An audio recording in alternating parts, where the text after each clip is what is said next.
দর্শক স্বাগত জানাচ্ছি অ্যানন টেক্সট মফিসিয়াল থেকে অনুষ্ঠানে ইফতেখার আলম আছি আপনাদের সাথে। সপ্তাহে 5 দিন রবি থেকে এই বৃহস্পতি এই সময়টাতে ব্যবসা বাণিজ্যের নানা দিক নিয়ে আপনাদের সাথে কথা বলি। দর্শক আজকে আমাদের বিষয় হচ্ছে রাজস্ব ও ভ্যাট। এ বিষয়ে কথা বলতে আমাদের স্টুডিওতে আজকে রয়েছেন এনবিআর এর সাবেক সদস্য আব্দুল মান্নান পাটোয়ারি। আমরা এখন কথা বলছি তার সাথে। আপনাকে স্বাগত জানাচ্ছি আমাদের অনুষ্ঠানে। প্রথমে যে জিনিসটি জানতে চাইবো সেটা হচ্ছে করমেলা কিন্তু আর একদিন পরে, আজকে 30 তারিখ, 1 তারিখ থেকে শুরু। 1 নভেম্বরের এই করমেলাটা বেশ 2 মাস পিছিয়ে কিন্তু শুরু হওয়া, নতুন আঙ্গিকে এই শুরু হওয়াটা আসলে আপনারা কেমন ভাবে দেখতে পাচ্ছেন? আসলে আপনি যেটা বলছেন করমেলাটা বিগত কয়েক বছর যাবৎ চালু করার পর থেকে দেখা যাচ্ছে প্রতি বছরই এটা উত্তরোত্তর সফল থেকে সফলতর হচ্ছে। অর্থাৎ প্রতি বছরে এর ব্যাপ্তি এবং পরিধি বাড়ছে, মানুষ এর প্রতি আগ্রহী হচ্ছে এবং অনেকেই এই আয়কর মেলার ফলে উপকৃত হচ্ছেন এবং তারা তাদের যে আয়করটা সঠিক খুবই সহজভাবে নিরূপণ করে এই মেলার মাধ্যমে পরিশোধ করতে পারছেন।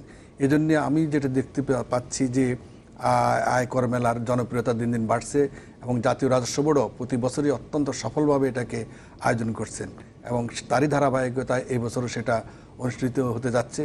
আমি আশা করব যে জাতীয় রাজস্ব বোর্ড আগের ধারাবাহিকতা এবার আরও ভালোভাবে এই মেলাটির আয়োজন করতে যাচ্ছেন এবং আমরা যারা করদাতা আছি আমাদের করদাতাগণ এর মাধ্যমে ব্যাপকভাবে উপকৃত হবেন এবং এর ফলে যে সরকারের আয়কর কার্যক্রম সেটিও জনগণের কাছে যেমনি সহজভাবে উপস্থাপিত হবে এবং জনগণও তাদের আয়কর পরিশোধ করতে উদ্বুদ্ধ হবেন এবং এর ফলে সরকারি রাজস্বে আয়করের যে আয়কর পরিশোধের যে বিষয়টি মানুষের মধ্যে সেটার সচেতনতা বাড়বে এবং মানুষ আরও বেশি বেশিভাবে করে কর প্রদানে আগ্রহী হয়ে কর প্রদান করবেন। কারণ এই মেলার মাধ্যমে বিষয়টি তাদের কাছে অত্যন্ত সহজ সরল এবং আকর্ষণীয়ভাবে উপস্থাপন করা হয়, ফলে জনগণ বা যারা করদাতা তারা উদ্বুদ্ধ হন, উদ্বুদ্ধ হয়ে তারা কর প্রদানে এগিয়ে আসেন।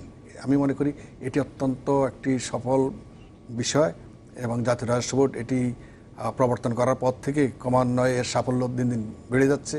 আশা করি ভবিষ্যতে এই বছর সহ আগামীতেও এর আগামী অতীতের ধারাবাহিকতায় এই সাফল্য উত্তরোত্তর বৃদ্ধি পেতে থাকবে এবং দেশের জনগণ উপকৃত হবে এবং কর রাজস্ব আদায় এটা একটি অত্যন্ত গুরুত্বপূর্ণ ভূমিকা রাখবে। আমরা জানি যে আরেকটি জিনিস আছে, সেটা হচ্ছে ভ্যাট। ব্যবসায়ীরা কয়েকদিন আগেও বেশ একটা বড় ধরনের ছোটখাটো আন্দোলন হয়ে গেল যে প্যাকেজ ভ্যাট বাতিলের দাবিতে তারা আন্দোলন করেছেন। প্রেস ক্লাবে তারা এই নিয়ে সংবাদ সম্মেলনও করেছেন। তো আসলে এই প্যাকেজ ভ্যাটটা কতটুকু যৌক্তিক? সামনের দিনগুলোতে বলা হচ্ছে যে যদি এটা না মানা হয় ব্যবসায়ীদের দাবি, তারা তাহলে আন্দোলনগুলো আরো কঠোর করবেন।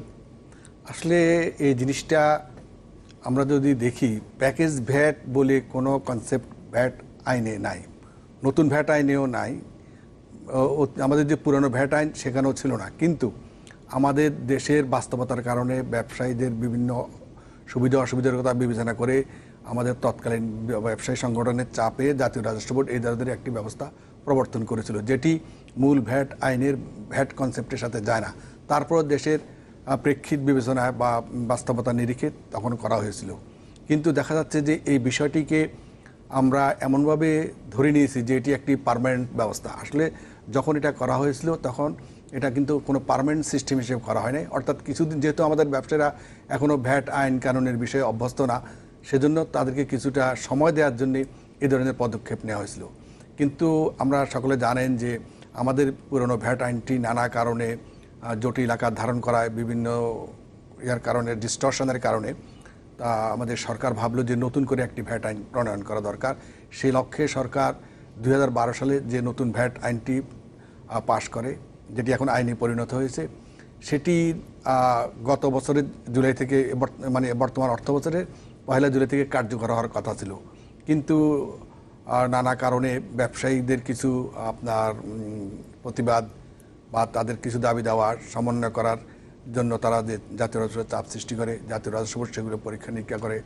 আর জাতীয় রাজস্ব বোর্ডের নিজস্ব প্রস্তুতিতে হয়তো কিছুটা সামান্য থাকতে পারে, যে যার ফলে সরকার এটাকে সিদ্ধান্ত নিয়ে আগামী বছর 1 জুলাই থেকে কার্যকর করার পদক্ষেপ নিয়েছেন বা সিদ্ধান্ত নিয়েছেন। ধারণা করা হচ্ছে যে এটি আগামী বছর থেকেই কার্যকর হবে। কারণ একটি আইন আপনি 2012 সালে পাশ করেছেন, 5 বছর পরও যদি আপনি সেটাকে বাস্তবায়ন করতে না পারেন, তাহলে সেই আইন পাশ করার উদ্দেশ্যটাই ব্যাহত হয়ে যায়। অর্থাৎ যে উদ্দেশ্যে এই আইনটি করা, সেই উদ্দেশ্য তো আর কার্যকর সফল হচ্ছে না। সুতরাং আমার ধারণা সরকার নিশ্চয়ই আগামী বছরের 1 জুলাই থেকে এটি বাস্তবায়নের পদক্ষেপ নেবেন এবং বাস্তবায়নের জন্য এটি জাতীয় রাজস্ব বোর্ডও পদক্ষেপ নেবে। তবে এখানে যেটা বিষয় আপনি যে কথা বললাম, অর্থাৎ প্যাকেজ ভ্যাট নতুন যে আইন, সেই আইনে প্যাকেজ ভ্যাটের কোনো সুযোগ বর্তমানে নেই। কারণ এই আইনটি করা হয়েছে পৃথিবীর অন্যান্য দেশের ভ্যাট, আধুনিক ভ্যাট আইনের সাথে সামঞ্জস্য রেখে। অর্থাৎ আপনার যে ভ্যাট আইনটা হলো একটি আপনার কর রেয়াত ব্যবস্থাকে সমন্বয় করেই এই সিস্টেমটি করা।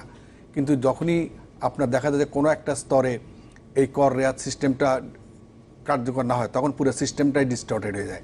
সেটি যেন না হয় সেই লক্ষ্য রেখে এবং কর রেয়াত নেওয়ার সিস্টেমটাকে আগের চেয়ে অনেক বেশি সহজ সরলীকরণ করে করা হয়েছে, যাতে ব্যবসায়ীগণ তাদের যে কর প্রদানের ক্ষেত্রে তাদের কর রেয়াত গ্রহণের অনেক সুযোগ সৃষ্টি হয়েছে। এর ফলে যে নেট ভ্যাট ইনসিডেন্ট যেটাকে আমরা বলবো, সেটি কিন্তু যদি কর রেয়াত সিস্টেমটা সঠিকভাবে কার্যকর করা যায়, বর্তমান আইনে সেই সুযোগ রাখা হয়েছে, তাহলে কিন্তু অনেক কমে আসবে। এটি কিন্তু ব্যবসার জন্য একটি ইতিবাচক। কিন্তু অনেকে হয়তো এই বিষয়টা অনুধাবন না করতে পেরে তারা এর বিরুদ্ধে বলছেন। কিন্তু এখানে যারা আপনি প্যাকেজ ভ্যাট, যারা আমাদের ক্ষুদ্র ব্যবসায়ী বা ক্ষুদ্র প্রতিষ্ঠান, যারা দোকান ব্যবসা, তাদের কথা বলছেন। কিন্তু এখানে যেটা জাতীয় রাজস্ব বোর্ডে করা হয়েছে, নতুন আইনেও সেটা রাখা হয়েছে যে 30 লক্ষ টাকা পর্যন্ত যাদের বার্ষিক টার্নওভার, তারা কোনো কিছুতেই, অর্থাৎ ভ্যাটও তাদের দিতে হবে না, তারা ভ্যাটের আওতা মুক্ত, অর্থাৎ তাদের কাছে ভ্যাটের কোনো কার্যকারিতা থাকবে না।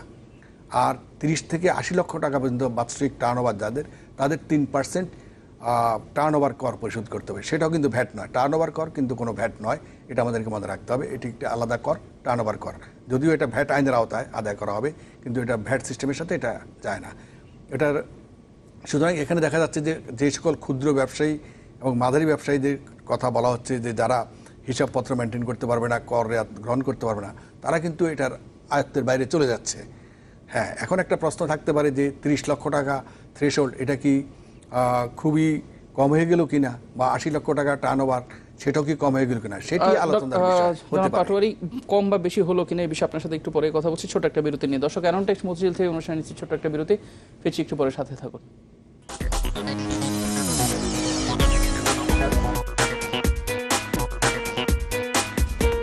দর্শক, বিরতির পর আবারও স্বাগত জানাচ্ছি অ্যানোনটেক্স মতিঝিল থেকে অনুষ্ঠানের রাজস্ব ভ্যাট এই বিষয়ে আমাদের সাথে কথা বলছেন এনবিআর এর সাবেক সদস্য আব্দুল মান্নান পাটোয়ারি।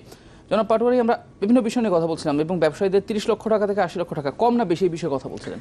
না, যেটা আমি বলতে চাচ্ছিলাম যে সিস্টেমটা আসতে যাচ্ছে, অর্থাৎ যে নতুন ভ্যাট সিস্টেমটাকে সরকার প্রবর্তন করতে যাচ্ছে, এই সিস্টেমটাকে আইনে যেভাবে আছে সেভাবেই প্রবর্তিত হওয়ার সুযোগ দেওয়া উচিত। কারণ এখানে আমরা যদি আবার সেই প্যাকেজ ভ্যাট, আবার সেই পার্সেন্টেজ হিসাব করে করতে যাই, তাহলে দেখা যাবে যে সিস্টেমটাকে আবার ডিস্টরশন চলে আসবে, এবং একটা ডিস্টরশনকে করতে গেলে আরও ডিস্টরশন, আবার সেই অতীতের ন্যায় এই সুন্দর উদ্যোগটিও, এই ভালো আইনটিও আবার নানাভাবে এটা আপনার দুর্বোধ্য এবং জটিল হয়ে যাওয়ার সম্ভাবনা দেখা দেবে। সুতরাং আমি যেটা মনে করি যে আমাদের ব্যবসায়ী সম্প্রদায় এই আইনটিকে স্বাগত জানিয়ে এটির ইমপ্লিমেন্টেশনকে তারা বর্তমান যেভাবে আছে সেভাবে গ্রহণ করার জন্য প্রস্তুতি হওয়া উচিত। তবে যেটা বিষয় ওনারা যেটা বলছেন যে ক্ষুদ্র ব্যবসায়ীদের স্বার্থ, সেটা অবশ্যই দেখা প্রয়োজন। সেক্ষেত্রে এই আইনটিকে ডিস্টর্টেড না করে কিভাবে করা যায় সেটা তারা জাতীয় রাজস্ব বোর্ডে আলোচনা করতে পারেন। অর্থাৎ যে ক্ষুদ্র ব্যবসায়ীদেরকে বর্তমানে যে 30 লক্ষ টাকা পর্যন্ত, সেটার ব্যাপারে তারা জাতীয় রাজস্ব বোর্ডে আলোচনা করে এটাকে আরও বৃদ্ধি করা যায় কিনা, অথবা টার্নওভারের যে 80 লক্ষ টাকা থ্রেশহোল্ড সেটাকে আরেকটু বৃদ্ধি করা যায় কিনা, এই বিষয়গুলি নিয়ে তারা জাতীয় রাজস্ব বোর্ডের সাথে আলাপ আলোচনা করে দেখতে পারেন। কিন্তু সিস্টেমটাকে বর্তমান আইনে যেভাবে আছে সেভাবে প্রবর্তিত হতে দেওয়া উচিত বলে আমি মনে করি। তা না হলে আবার আগেকার মতো পরিস্থিতিতে চলে গেলে এই আইনটি যে লক্ষ্যে করা, সেই লক্ষ্যটাও আপনার পূর্ণ হবে না, এবং দেখা গেল যে আসলে এই আইনটি এখন আমাদের অনেকের কাছে মনে হচ্ছে বুঝি এটা ব্যবসা বাণিজ্যের জন্য খুব কষ্টকর হবে, কিন্তু যে আইনটি যখন বাস্তবায়ন হয়ে যাবে তখন দেখা যাবে যে যারা সৎভাবে সঠিকভাবে ব্যবসা করতে চান, এই আইনটি তাদের জন্য অত্যন্ত সহায়ক এবং অনেক সুযোগ সৃষ্টি করবে। অর্থাৎ তাদের ব্যবসা বাণিজ্যের যে গতিশীলতা সেটা বাড়বে। কিন্তু এখানে যেটা হয়তো আমাদের দেশের বাস্তবতায় যেটা দেখা যায় যে কোনো প্রতিষ্ঠান থাকে যারা হয়তো কিছু কর ইভেশন বা অ্যাভয়েডেন্সের একটা সুযোগ বর্তমানে নিচ্ছেন, তাদের মধ্যে এক ধরনের হয়তো আতঙ্ক থাকতে পারে যে এই আইনটি যেহেতু বাস্তবায়ন হলে পরে মূসক ব্যবস্থা অত্যন্ত স্বচ্ছ একটি ব্যবস্থা হিসেবে আবির্ভূত হবে। এর ফলে যাদের ওই ধরনের মন মানসিকতা থাকে তারা একটু বিপদগ্রস্ত ঝামেলা করতে পারে। আমরা কিন্তু একটা জিনিস দেখতে পেয়েছি যে ব্যবসায়ীদের প্যাকেজ ভ্যাট বাতিলের পাশাপাশি নিবন্ধিত ব্যবসা প্রতিষ্ঠানের যে সংখ্যাটুকু, এর মধ্যে কিন্তু একটা বড় ধরনের ফারাক আছে। আর নতুন আইন হলে এই ফারাকটুকু কমে আসবে কিনা, কিংবা ব্যবসায়ীদের মানে এই ফারাকটুকু আসলে কেন? হ্যাঁ, এটা হচ্ছে যেটা হচ্ছে যে বর্তমানে যে সিস্টেম, তাতে যে কোনো একজন আমদানিকারক সে যদি বছরে একবারও একটি পণ্য অতি ক্ষুদ্র পণ্য আমদানি করে, তাহলেও তাকে একটি ভ্যাট রেজিস্ট্রেশন গ্রহণ করতে হয়।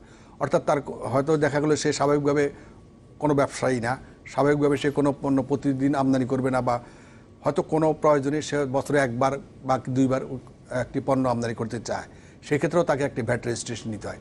এর ফলে হয়েছে কি যে অনেক সংখ্যক প্রতিষ্ঠানকে বা ব্যক্তিকে ভ্যাট রেজিস্ট্রেশনের আওতায় আসতে হয়েছে। কিন্তু এর অর্থ এই নয় যে এই 6 লাখ লোকই ভ্যাট প্রদানে সক্ষম। হ্যাঁ, ভ্যাট অবশ্যই দিচ্ছে সে, যিনি রেজিস্ট্রেশন নিচ্ছেন তিনি কিছু না কিছু ভ্যাট দিচ্ছেন। যখন তিনি আমদানি করছেন তখন আমদানি পর্যায়ে যে 15% ভ্যাট এবং অ্যাডভান্স রেট ভ্যাট, সেটা কিন্তু উনি পরিশোধ করছেন। পরবর্তী পর্যায়ে যে ব্যবসায়ী পর্যায়ের যে ভ্যাট, সেই ভ্যাটটি পরিশোধ করার জন্য আমাদের যে বর্তমান আইন, সেখানে দেখা যাচ্ছে 26.67% অতিরিক্ত মূল্য সংযোজন হলে পরে তাকে পরবর্তী স্টেজের ব্যবসায়ী পর্যায়ের ভ্যাট পরিশোধ করার কথা। এক্ষেত্রে দেখা যাচ্ছে অনেক প্রতিষ্ঠানই দেখা যাচ্ছে তার যে পণ্য আমদানি করে যে সে বিক্রি করে, সেখানে দেখা যাচ্ছে তার এডিশন মোরলেস 26%-এর নিচেও অনেক ক্ষেত্রে আছে বা কাছাকাছি আছে। সেক্ষেত্রে তাকে পরবর্তী স্টেজের ভ্যাট দেওয়ার প্রয়োজন নেই। কিন্তু আইনের বাধ্যবাধকতার কারণে তাকে অবশ্যই তার খাতাপত্র মেনটেন করতে হবে এবং মূসকের যে রিটার্ন, সেই রিটার্ন সাবমিট করতে হবে। এখানে এই জিনিসটাই হচ্ছে না। অনেকে যারা ক্ষুদ্র আমদানিকারক অথবা বছরে একবার দুবার আমদানি করেন, তারা এই কাজটি করেন না, অর্থাৎ প্রতি মাসে মাসে রিটার্ন সাবমিট করেন না।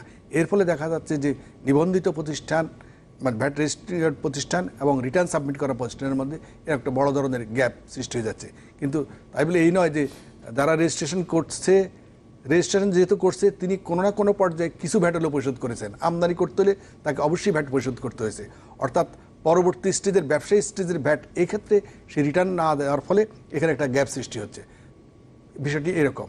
জনাব পাটোয়ারি, আমরা এই পর্যায়ে ছোট আরেকটা বিরতি নিচ্ছি, আপনার কাছে ফিরছি আরেকটু পরে। দর্শক, অ্যানন ট্যাক্স মতিঝিল থেকে অনুষ্ঠান নিচ্ছি আরও একটা বিরতি, আমাদের সঙ্গে থাকুন।